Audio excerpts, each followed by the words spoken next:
I go to Costco, I buy my Canon Rebel, and then I am sitting on a park bench at UW just like reading the user manual. Someone walks up to me and was like, "Hey, you're a photographer." And I'm like, "Well, I guess I am now because I own a camera." That's how that works, right? Yep. Welcome to the Photography Opinion Podcast. We discuss all things photo, video, and camera related. I'm Ben Lucas. And I'm Stuart Marlantis. And this is Photo Op.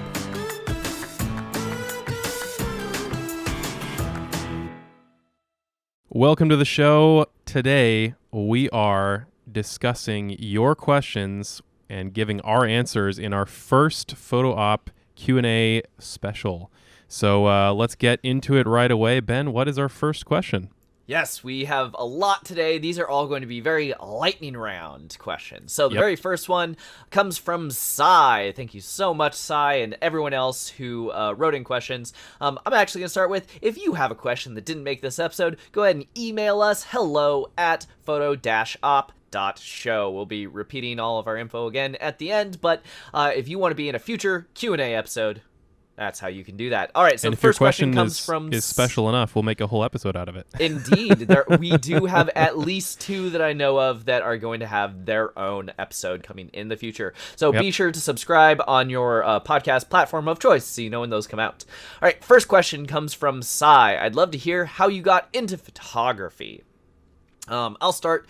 So I got into photography in college. I was studying architecture, and then I was studying graphic design. And then in my very first graphic design class, they said, if you don't own a camera, you won't pass this class. I went to Costco with my textbook budget, and I said, what's the cheapest camera you have? And that's why I shoot Canon now. And then they hated all of my graphic design, but they loved all my photography. And you fast forward to graduation, I am a photographer now. That's how that worked. I had the luxury of my dad being a photographer for Boeing, a scientific photographer for 30-something years.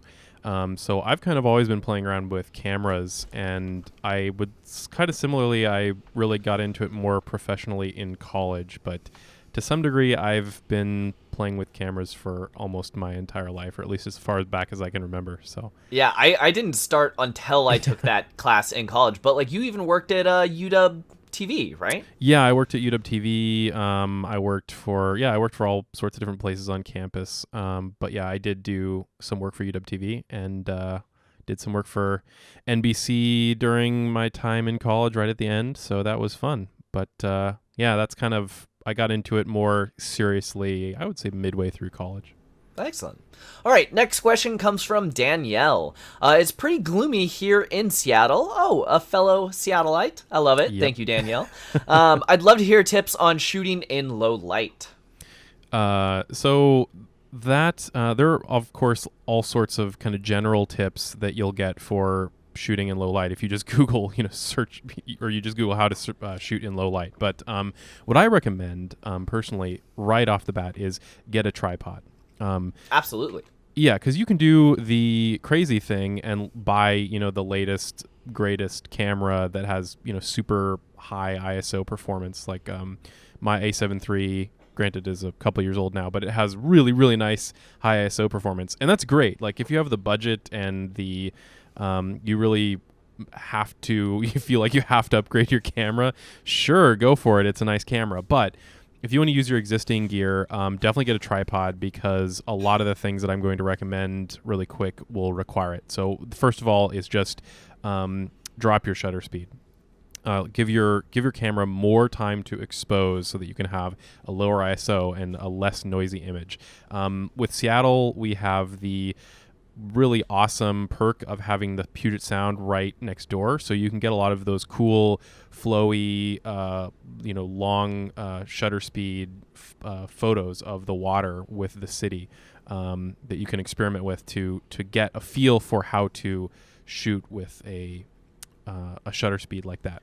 Obviously you can crank up the ISO. I'd try to avoid that as much as possible unless your camera can can get away with it. The other thing, which Ben, I'm sure will on the ISO is, front, though, before you say this next one, that one of the reasons why I ditched my very first Canon Rebel was because the noise got completely unusable at about ISO 800. So I needed a camera that was, even though it technically went to 1600, it wasn't usable. So I would say if you have a camera that has usable looking footage, usable looking photos at ISO 6400, then that is a good enough camera. Obviously anything better than that is just a perk, but if you can shoot at 6400 with like a clean image and then like use a tripod, use a larger aperture if you can. If you've got glass that allows you to have a larger aperture, just shoot with a larger aperture. Granted, your focus plane will be smaller, but razor thin. Yeah, but you'll just have to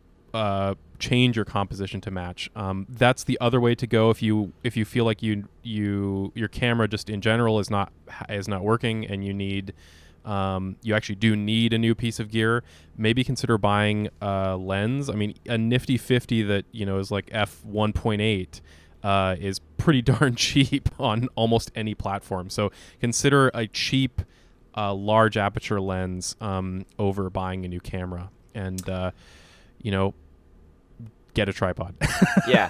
I have two final tips to add to that. Yep. You know how police officers hold their weapon and a flashlight like that? So if you are shooting with your camera, I actually do that same thing where I hold a flashlight in my hand and I will click the flashlight on. I will get focus. This is when I'm shooting portraits. I will get focus on my subject, and then I will click the flashlight off so it doesn't affect the exposure, and then I will finish clicking it. So yeah, I've got a flashlight that I'm aiming so that I can get that autofocus, because my camera won't autofocus in the dark and I can't see either. The very last tip I would say is if you're using flash to like do a portrait, set that to rear curtain sync or second curtain sync so it happens right at the end, and it will freeze that person in place during your long exposure. Exactly.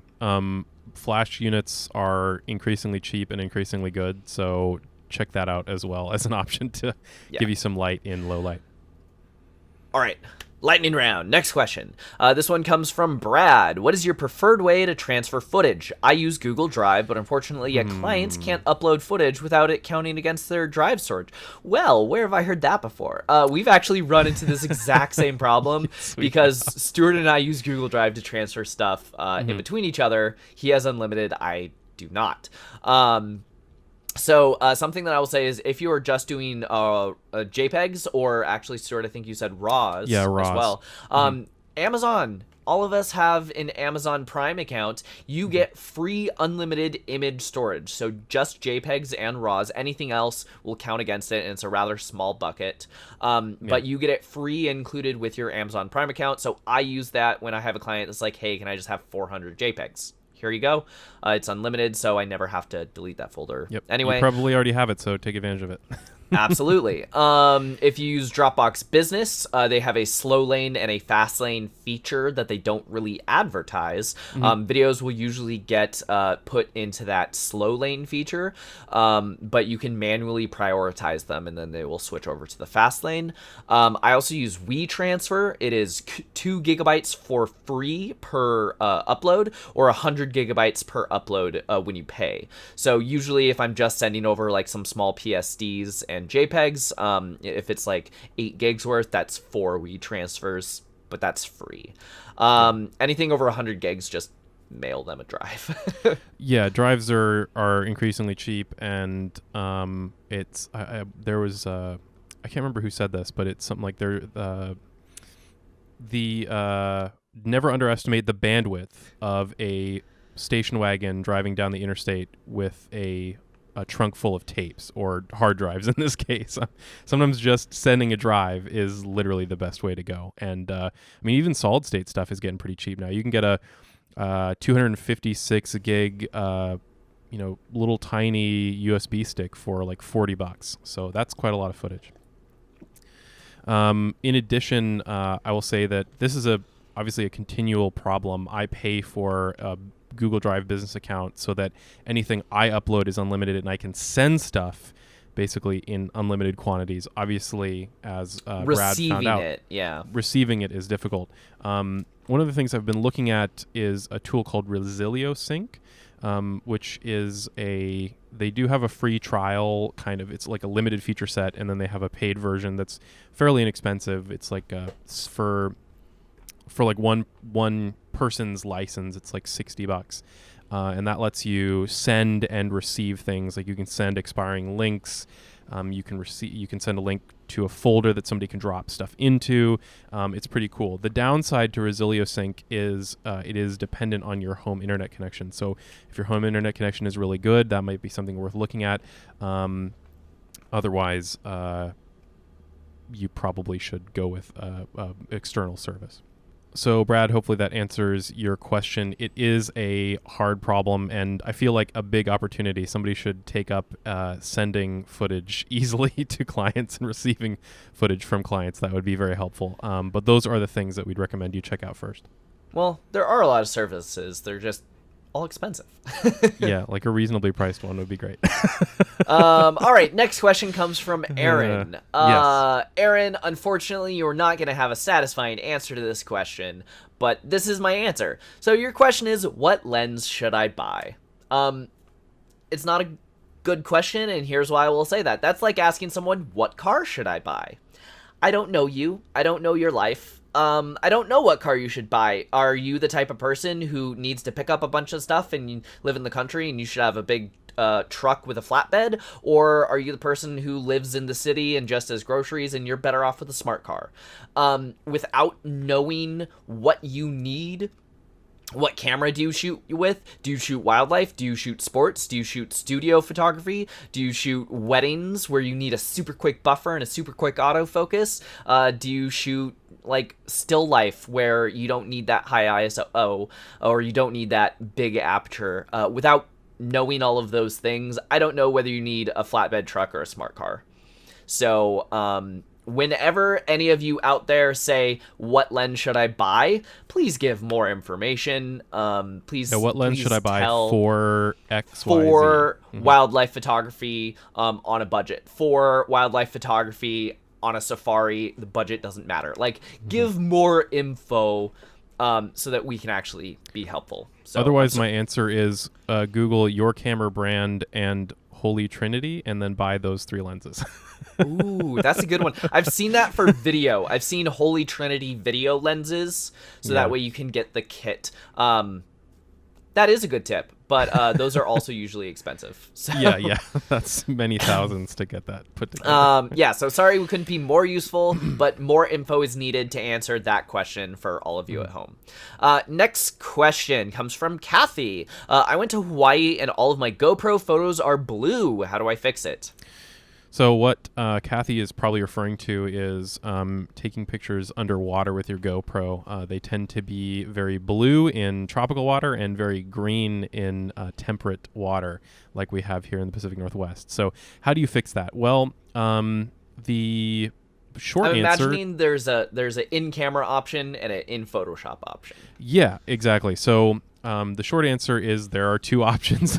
You have generally settings in the camera that'll allow you to that'll set the camera to change the white balance appropriately to your water color. The other option is in Photoshop or Lightroom. Unless you brought some sort of white reference card underwater with you and held it in front of the camera, unfortunately you can't be super precise, but basically what you're going to have to do is go into Photoshop or Lightroom and play with your white balance setting to until it looks appropriate to what you remember or what you envision the photo should look like. Otherwise, there are different options. You can get filters and stuff. If you're going to go to the Hawaii in the future, you can have this like red filter that goes over the top of the camera lens to help balance that without having to do it in camera. Personally, I don't use those anymore. I just set it in camera or I bring a reference. But if you're more of a casual shooter, that's totally fine. Just screw around with it in Photoshop. White balance is what you're going to have to look at. Excellent. Dr. Boss. I love the name. Okay. I have a chance to photograph a vintage aircraft. I'm not sure the shutter speed I should use. I'll be using a 100 to 400 millimeter lens on my full frame camera. Therefore, rule of thumb, I'm assuming this means because he's hand holding, he's not allowed to bring a tripod to the show. Rule of thumb means that I have to be at 1/400th of a second. Apparently, though, if you want to blur the propellers, you need much, much slower. The planes will only be visible for a few minutes. I need to get this right the first time. Any suggestions appreciated? Sure thing. So it depends on the vintage aircraft you're shooting. For any jet engine aircraft, you can essentially shoot at whatever shutter speed you want because for the most part, they're going fast, tack sharp. Yeah, they're going to look the same at any speed. For prop planes, though, you'll want to slow the shutter speed a bit because you want those propellers to be blurred so it looks like they're actually in motion instead of just like this freaky frozen plane in the air. So for that, you should probably, unfortunately, like I realize you want to get this right the first time, but unfortunately you're going to have to experiment a little bit. Anywhere between 1/25th of a second or so and 1/25th of a second should blur the props really well. So probably start on the higher end of that range, which might result in a little bit less blur, but better focus and better sharpness. Of the plane. Yeah, sharpness of the plane. So I would err on the higher side of that for shooting vintage aircraft. Cool. Next question comes from Mac. One of the concepts that really resonated with me was doing forensic photography work, by which I mean looking at an image that you like, something that you want to achieve, and trying to figure out how that photographer did it. Okay, so not forensic as in police chalk outline, but like deconstructing an image that you've seen. How was that image made? Lots of practice. So the more that you learn about the technical side of photography, the more that you will be able to learn and understand this. I think the easiest thing to do would be to look up photo shoots where people did a behind the scenes with it, so that you can look at the final image, quiz yourself, how do you think they did it, and then look at the behind the scenes and see, was I right? So things that you can look for are look at the direction of the light, look at the quality of the light, look at catch lights in the eye. You can usually see shapes for all the different lighting panels. Look at the distortion on the face. What was it? A wide angle lens used? Was it a zoom lens used? And then just try and find those behind the scenes videos. Any big shoot like Vanity Fair, Harper's Bazaar, any of those, they usually have a quick promo video where you could look up the photo on Google and then you could try and find that behind the scenes shot and see, was I correct? I don't think there's a really good answer because every photo is going to be different, but lots of practice. I have an answer. Depending on the platform you're on and the photographer, you might be able to just ask. Like on a subreddit called I Took a Picture, people will post pictures that they took, and some of them are really fantastic. And often you'll have people asking in the comments, hey, how did you shoot that? How did you do this? How did you do that? And generally the photographer will hang around and answer questions. So that's awesome. If you find something in a situation like that, you might just ask and they might tell you exactly how they did it. So that's something to try as well. That's awesome. All right, next question comes from Karen. Do you shoot more than one brand? I'm primarily a wildlife photographer enthusiast. My main camera is a Nikon D750. I've thought about mirrorless cameras after much reading. I see more cons than pros on Nikon. I was thinking mirrorless kit for landscape. Is that crazy? I don't want to completely sell my Nikon gear. I'm happy with the gear I have. That is totally valid. So actually Nikon makes a mirrorless, which you should probably check out. Just my first response to that. But yes, I shoot with more than one brand. Obviously my primary camera right now is Sony, and I'll probably stick with Sony for a while because I've bought a few lenses there. But I shoot with most frequently with Panasonic and Sony for combination of Sony's really excellent stills sensors and their good capabilities with video, and then Panasonic's amazing capabilities with video. So I kind of shoot a brand most closely aligned with the content I'm trying to make. For something like for a mirrorless kit for landscape, that's totally valid. Landscapes you're hiking. You're going out. Landscapes are hiking. Mirrorlesses are light. That's a good way to go.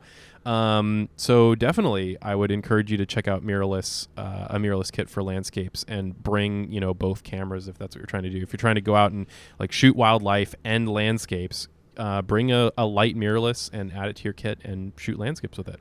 Yeah, so, I mean, definitely. what I would say is like if you can afford to not sell off your stuff, then just don't.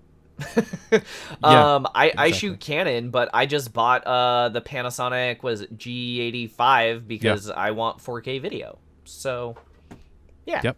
And it's not always as expensive as you think. Like the G85 is an incredibly well featured video centric mirrorless camera, and I just picked it up for $600. Yeah, it's like $600. So it's not always going to be on sale, but well, still. yeah, but it's not always going to be as crazy as it sounds to get an entirely separate, different brand kit for a particular use. All right.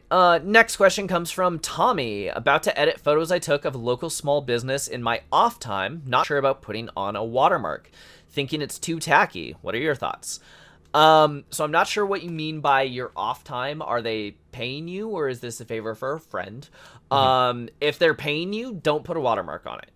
That's just my thing. Yep. What I could say is my wedding photographer gave me 2 sets of images, one with watermarks, one without watermarks, probably under the assumption of like, hey, if you're uploading this to Facebook, please upload the watermarked one. But if you want to print like a mug with your face on it for your mom, like, use the not watermarked one. So yeah, you could do that. Or just if they're paying you, don't put a watermark on it. If it's free, a small unobtrusive one in the corner, I think is fine. Yeah. I basically I don't have too much to say to that because I pretty much align exactly with your thoughts. Yeah. Don't do something too unobtrusive. Or too obtrusive, excuse me. Yeah. Doyle asked, after watching your recent episode on portfolio building, I created my own. Thank you, Doyle. That's awesome. Awesome. The only thing I don't have is a logo. Are there any websites out there that do logo design for a reasonable price? Yeah. So if you are on the lower end of the budget, you can use Fiverr. If you're on the higher end of the budget, you can use 99 Designs. That one is more of you crowdsource a bunch of people. They all submit designs based on your prompt, and then you actually end up hiring and refining that design with one of those people. So that's what my brother did for his business logo, and yeah. Otherwise, have a friend that you can do trade with. If someone's willing to do trade for graphic design for your photography, that's a good route to go too. Yep. Don't underestimate the creative friends you might have, and definitely, like Ben said, do a trade. Don't say, hey, can you just make a logo for me for free? Don't ask for stuff for free. You would hate it if they asked you for free. So offer something valuable to them. And the thing is, like, if someone asks me for trade, it's kind of like, yeah, whatever. But usually when I'm asking someone else for trade, I am more willing to trade more than what they are offering me because I'm the asker, not the askee. So if they're only giving me, $200 worth of services, I'm okay giving them $300 worth of services. I don't care. I'm just happy to get that service for trade. Okay, Nando asked, I need to start doing some video streaming from my home studio. I'm considering using a 5D Mark IV as my webcam. I have an Elgato Cam Link that connects to the HDMI output of the camera and to my USB port. So far, so good. Point is, what particular settings would you recommend for video setup on your camera? So really quick, Nando, it's great that you already have an Elgato Cam Link. That's an awesome way to go. Since you have a Canon, I would encourage you to check out the EOS webcam utility beta that Canon just put out for this exact purpose. You can cut out your Cam Link entirely, and if you own a Canon and have the EOS utility, it's free. Yeah, it's free. It's free, and you can plug your camera directly into your computer and use it as a webcam. So, first of all, awesome that you have a Cam Link. They're really cool. You might consider just using it natively with their free utility. Second of all, the normal video rules of thumb apply here. So have like you're probably going to shoot 30 frames a second for your video since you're doing video streaming, and your shutter speed should be double that. So 1/60th of a second. Yeah, 1/60th of a second shutter speed for a 30 FPS video. Otherwise, you should basically keep the rest of it how you would for any other video. Keep your ISO as low as you can get away with a good exposure, and you should be good to go. One thing to keep in mind with video streaming is how much moving around are you going to do? If you're basically stuck in one spot, gesticulate like this. Yeah. If you're going to be stuck in one spot and you can set your focus plane, a really shallow focus plane with a really wide aperture so that you can give yourself a little bit more light, great. Otherwise, I would encourage you to close down your aperture a little bit so you've got a slightly wider focus plane so you can kind of move in and out and still be in focus.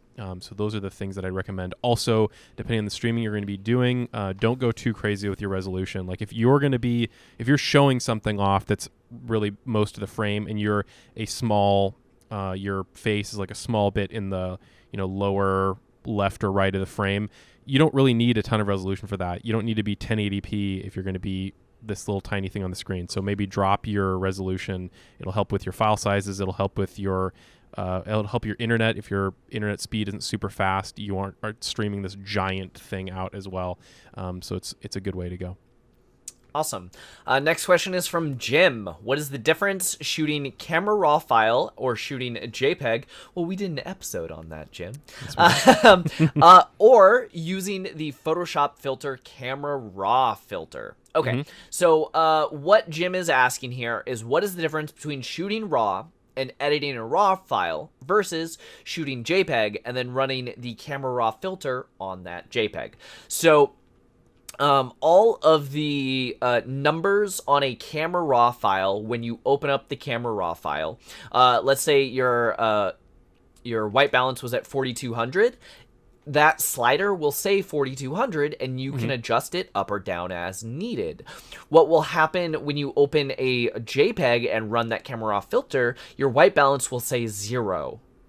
And then you will adjust it up or down based on that. So if you were drastically off to begin with, you won't have that latitude because you're not starting at 4200. You're starting at 0 and you don't have that wiggle room. The other thing is you don't have all of the latitude and depth and color space and information in your highlights and shadows because JPEG compressed it all out. So when you try and do that highlight recovery slider, it's not going to work as well as if you had a raw file. When you do that a shadow recovery slider, you're just going to get mud instead of the actual details that were in the shadows. Because if they're not there in your JPEG file, they won't be there in your camera raw file when you run the camera raw filter. If you did shoot raw to begin with, you might not see the clouds in the highlights. You might not see the details in the shadows, but they are there in the file and you drag that slider to pull it out. JPEG, you can't do that. So I do use the camera raw filter when I very quickly am doing like some compositing and I have a stock photo, but the white balance is wrong on the stock photo. I just want to drag that slider to help it match my photo a little better. I love that filter to be able to make these really quick changes without getting really finicky with like a curves adjustment layer. But I would never do it to my base layer. I always shoot raw.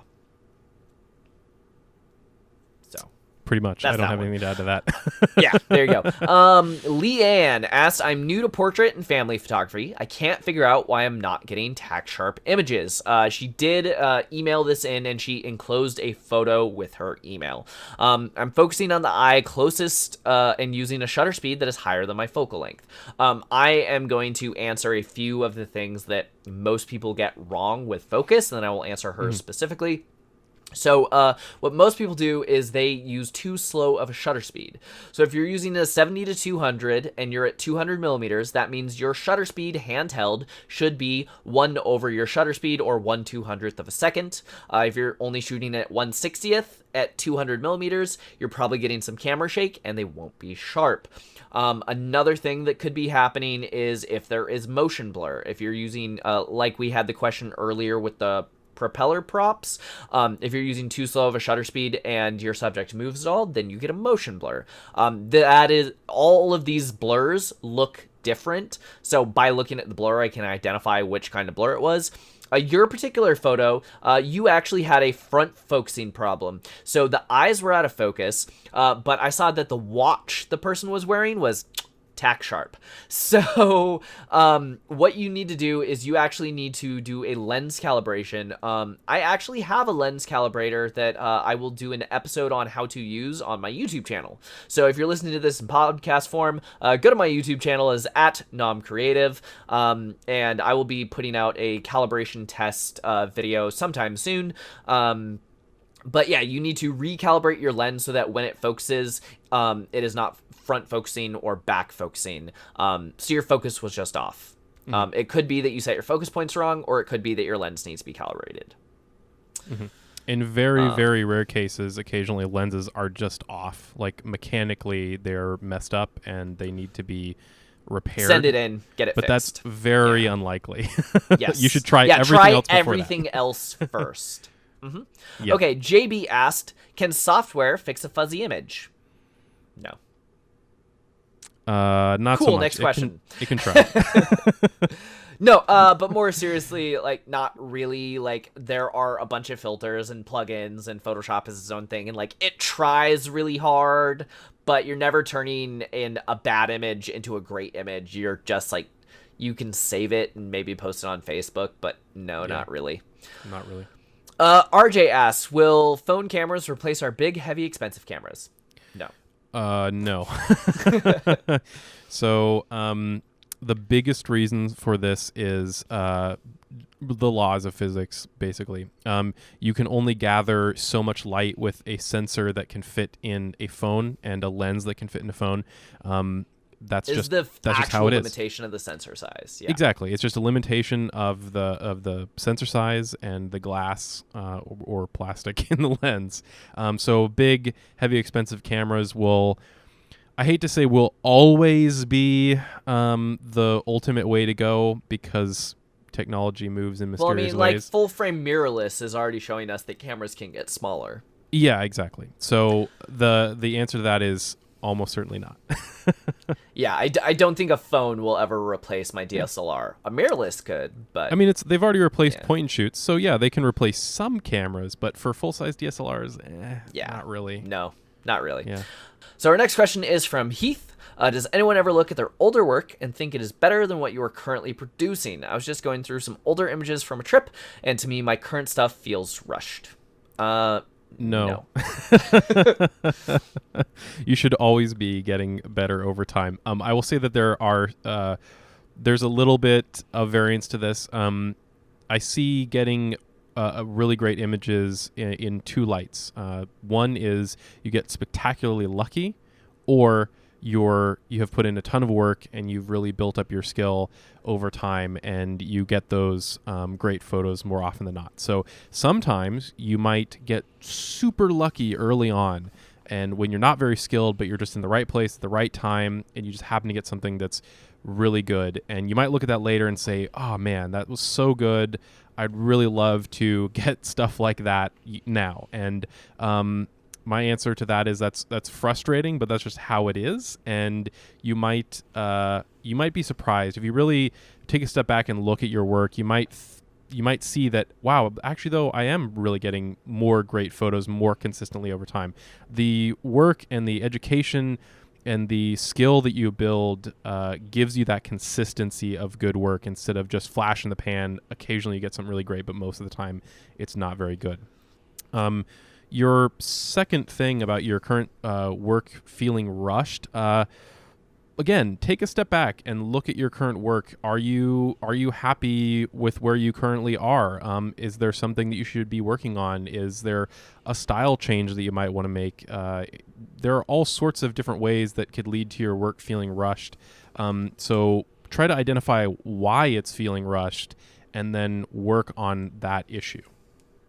Yeah, I actually do have a good story with that as well. The very first, so we've already talked about my first camera a couple of times in this episode, but I go to Costco. I buy my Canon Rebel, and then I am sitting on a park bench at UW just like reading the user manual. Someone walks up to me and was like, "Hey, you're a photographer," and I'm like, well, I guess I am now because I own a camera. That's how that works, right? Yep. And they invited me to a photo shoot literally the next day. At that photo shoot, I took a ton of hot garbage, but I got super lucky with one image that stayed in my portfolio for like the next 6 years. And that one image, it made me feel like incompetent or like an imposter or like I just wasn't any good because I'm like, wait a second, it's 6 years later and I still can't replace that image. Like, that probably made me feel the way you are feeling now, Heath. But the thing is, like, I just got lucky. In that entire shoot, none of it is showable except this one image. Versus now, if I do a shoot and I'm shooting for 10 minutes and I get 10 good images, you know? Versus that shoot was like 4 hours and I only got one. So, yeah, it's definitely luck versus skill. Just because you got some good photos back then, they might have been luck, but now your skill is increasing your consistency. So yeah, do all the things Stuart recommended. Try different styles. Try doing some stuff that you don't normally do. Or add restrictions to yourself. You know, maybe you're at the point where you've got all the gear and lenses and cameras you want, which seems weird. I don't think anybody's in that position, but if you are, doctors one, you're position. very lucky, and two, maybe add some restrictions. Go to, you know, I'm only going to shoot at 35 mil for the next week or whatever, and screw around and kind of refresh your love of photography again, and maybe you won't feel that rushed feeling. Absolutely. All right, next question. Patty asked, starting completely from scratch, I want to vlog, and I'm seeking advice on video editing software. It will be coming from smartphone, GoPro, DSLR, and drone. Ooh, they have quite the menagerie of cameras here. Yeah. Knowing that YouTube is the final destination, I'm trying to keep it as simple as possible for life on the road. We also live in a Windows realm.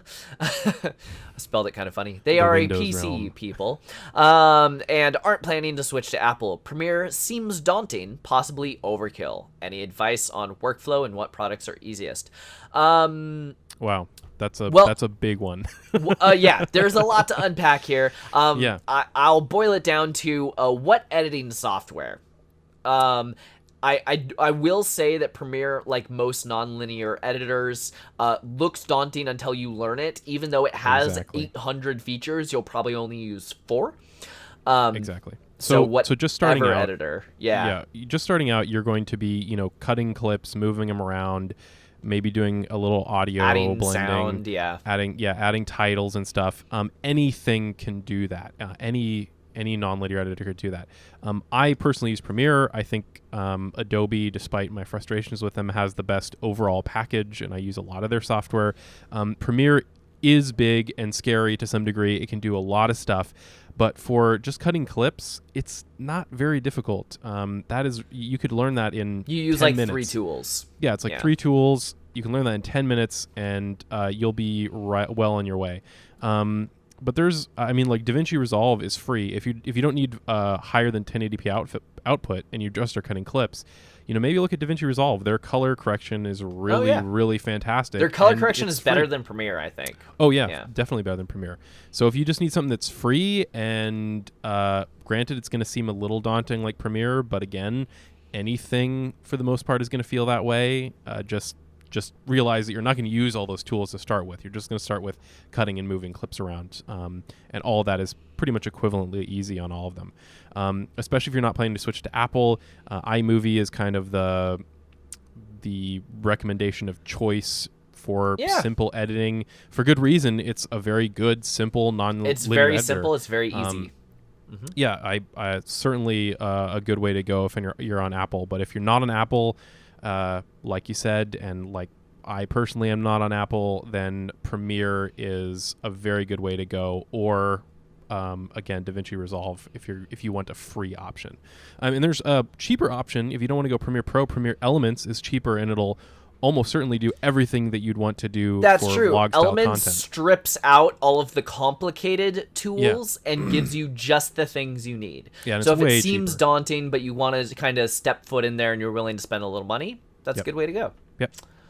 I have also used DaVinci Resolve, the free version, of course. And one thing I will say is that their workspace looks crazy because they kind of did their own thing, but you can also set that up to look like a Premiere workspace. So if you ever do make that jump from DaVinci to Premiere, it's not a lot of change and it's not a shock to the system. It will look very similar. Yeah. All right, next question came from Kelsey. I'm taking pictures of countertop slabs for my job. I specifically need to take them so that it shows off different types of countertops. Okay, so they are not a full-time photographer. They work at a place that does countertops, and their bosses ask them to do photos. Every time I take the photo, the top of the slab and the side turn out blurry. We need the whole thing to be in focus. So I'm assuming that you already know don't shoot wide open. You're stopping down to, f22 or whatever your lens can do. If that is still not working, focus stacking. We actually got another question about focus stacking that we will be reserving for a future episode. But the very short version is it is taking a photo where the front's in focus and the mid's in focus and the back's in focus, or as many photos as you need to get that range, and then putting them together in Photoshop. Photoshop actually has an automate blend focus stacking thing, so you don't even have to mask it yourself. Yeah, it's basically one click. Almost. Yeah. So that is probably what you need there, Kelsey. The very last question comes from Dave. What is your favorite plugin? Stuart, what's your favorite plugin? Wow. There are a lot of plugins. Any video plugins that you like? So one of the ones that I've been playing with recently is Neat Video, which is they make a noise reduction plugin for Premiere and other non-later editors. And I've mostly been experimenting with it. I've only used it for a little bit of client stuff so far. I kind of avoided it for a long time, assuming that it wasn't going to work very well. But wow, it actually works pretty darn good. Maybe I'm just used to being disappointed by plugins, but yeah, Neat Video so far has worked great for noise removal, and it's something that I am increasingly leaning on, and I will increasingly use for client work. So in the video space, Neat Video is really cool. There's probably other options out there too. I know that like Topaz Labs has some denoising and video plugins as well that I'm kind of comparing to Neat Video, but I haven't used them as much as Neat Video, so that's my first recommendation. I have two that I'll say. So my favorite free plugin is Nik Software. They are now owned by Google, and it is free, so go download it. They have a film effects pack. They have a really cool HDR plugin. That's cool when you need an effect. Just a little extra spice on top to finish off a photo. The paid one that I use most often is Imagenomics Portraiture. So that is a skin retouching and softening plugin. So my portrait retouching workflow is I will go clean up pimples, acne scars, any other things that the client wants cleaned up. But if their skin texture is still too rough, there are a lot of ways that I used to do this manually in Photoshop, and 10 years ago I'm like, plugins could never compare, plugins are bad, it looks better when I do it. But then portraiture came on my radar. I'm like, nah, this is better and faster, and I can save myself a lot of time. So you just run it, and then so that way it doesn't fuzz out all the detail in the hair or the clothing texture. You just mask it back in on the skin. So it's a very expensive plugin, but if you shoot portraits all day long for a living, oh my god, it's worth it. It's totally worth it. So yeah, my favorite free one is Nik Collection, which is now owned by Google, and my favorite paid one is Imagenomics Portraiture. Whew! That was a very very long lightning round episode. Thank you everyone who sent in questions. If you want to send in your own questions, email us hello@photo-op.show. Our website is photo-op.show. You can find all of our social medias there. Oh man, thank you so much to everyone who sent in questions. Keep those coming in. We would love to do another Q&A episode like this. I think this was fun. Oh yeah, very fun. We love helping people out and answering your questions. So don't be shy. Send questions in, and who knows, it might get its own episode, or at the very least, we'd love to include it in a big Q&A episode like this one. Absolutely. So thank you guys all so much. If you do love this show, share it with friends. If you're listening on Apple Podcast specifically, leave us a review. That would be awesome.